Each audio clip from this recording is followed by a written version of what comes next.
I'm Ray Crawford, and it's a great privilege for me to serve as one of the pastors here at Claremore First United Methodist Church. And I love this whole look that we're taking at disciples' path and pathways into discipleship.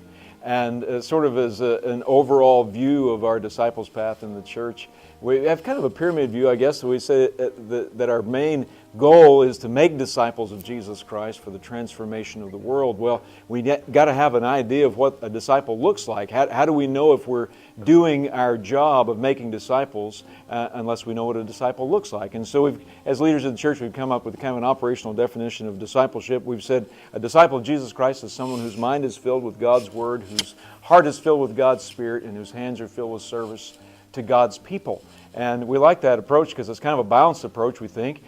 We got to fill our minds with God's Word, so Bible study and those kinds of things that help us to grow closer to God with our mind is very important.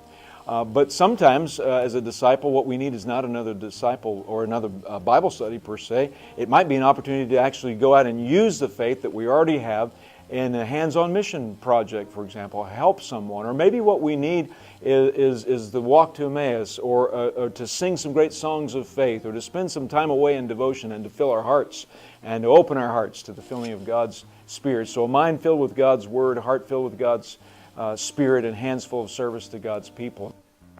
Going on a mission trip was a life-changing experience. People often think that the only purpose of a mission trip is just to go make disciples for Jesus Christ. And even though that's the primary purpose, it's like a two-way road. You go and make disciples, but at the same time, people make a difference in your life. Well, I think that to me, what's important about how to be made a disciple in the church, and what drew me into it, was being able to be a volunteer and to serve other people. I think that's important to me.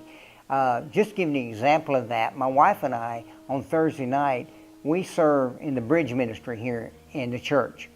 And we wait tables and just help people out, and we really enjoy it. And shortly after we joined, we really got involved with women's ministry, men's ministry, and marriage ministry. We actually had a chance to teach a marriage class. And shortly after that, there were some people here that noticed something in me that I didn't notice in myself. And so they encouraged me to go to lay speaker training, is what it was called at the time. Now it's called lay servant training. And I went and I became a certified lay speaker. And the church used me in various ways to fill the pulpit. I preached here a couple times, and I got to go to Big Cabin and do some preaching out there. And I really just fell in love with that aspect of the church. Hi, my name is Eric Johnson. I've been attending church here for about 4 months. I've got sober thanks to God and the help of this church.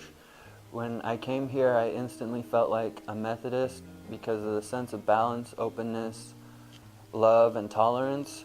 I've been volunteering here and really enjoy the opportunity to be of service and all the wonderful people I've had a chance to meet and work with here. When I first came, I felt really welcome, like family, and I recently joined the church and look forward to meeting as many of you as I can. So if that's what a disciple is, how do we make disciples? How do we bring people into the church? And we've really just used the old four-part process that the Board of Discipleship has been teaching for years and years and years, and the old idea of reach, teach, nurture, and send. Reach out to the world with the good news of Jesus Christ. We reach with all kinds of sort of front yard events, things that attract people's attention, things that are invitational, getting folks in. To teach, again, to offer God's Word as a way to form and shape one another into the disciples that we want to be. To nurture, we got to take care of one another. We got to care for one another and watch over one another in love.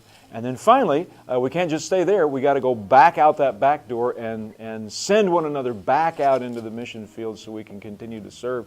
Oftentimes, we don't get more faith until we start using the faith that we have in some kind of a service. And in order to make disciples, to take people to the first step into discipleship, I believe that it's important to have a good welcoming team where people feel like this is a place where they can belong. If this church is too big, we have smaller services. If you're not traditional, we have contemporary. If you like hymnals, we have traditional. If you like orchestra, we have that. If the building itself is too big, we have services at a McDonald's on Wednesday mornings, or we have a service at the Vessel over by the movie theater. If you want to be in a Sunday school class on Sunday morning, you can, but if you want to be there on a Wednesday evening, you can. There's really no excuse not to get a spiritual lift at this church. I can say when I first visited this church, my husband and I were looking for a place to worship.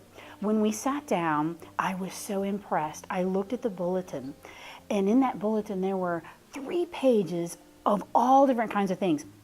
The remarkable thing was, I thought, when I flipped to the back page and I saw every day of the week, the schedule was full. And I thought, oh, they're just not open on Sunday. They're open every day of the week. The singles ministry is where my heart is, so I never stopped. And the church was 100% behind me the whole time. And every time I wanted to stop, either a church member or someone in the congregation or one of the singles themselves would come up to me and thank me or tell me I'm doing a great job.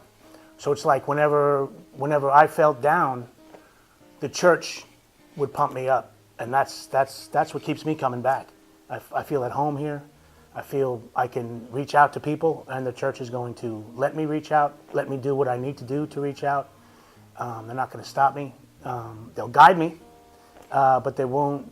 They've never told me no. They've always given me instruction or given me classes or guidance on what I need to do to grow. It's just such a warm and friendly environment. Everybody here is really nice and try to get you involved in whatever you can be involved in.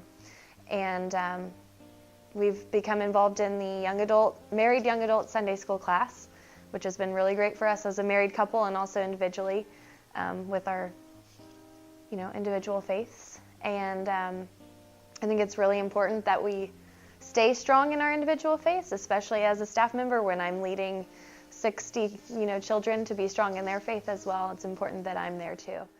And so in December of 2010, the church offered me the job and I became the director of student ministries, and I've been doing that for 6.5 years. And November of last year, I really felt like God was pulling me in not a different direction, but like a new direction. And it had more of a pastoral kind of a feel to it. And so I decided to go to local licensing school and become a licensed local pastor. And so now I'm an associate pastor here, and I pastor at our South Campus at Vessel Church. And it has been probably the greatest adventure I've ever been on over the last 15 or 16 years. Again, making disciples for Jesus Christ. A disciple is someone whose mind is filled with God's Word, whose heart is filled with God's Spirit, whose hands are filled with service to God's people. And one of the ways we've done that is just to reach, teach, nurture, and send. And that's our simple 4-step process. We're still working on it, and we got a lot to learn. But that's kind of where we are at this time.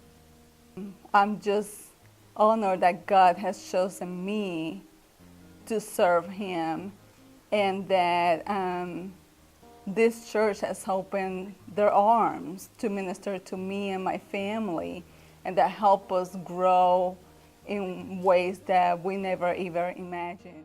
So I think the one thing I'd say is, if you don't want to be changed, don't come to this church. But if you do, yeah, you will experience an awesome change. You don't feel obligated to go to church there. You kind of can't wait to go. It's family. Mm-hmm.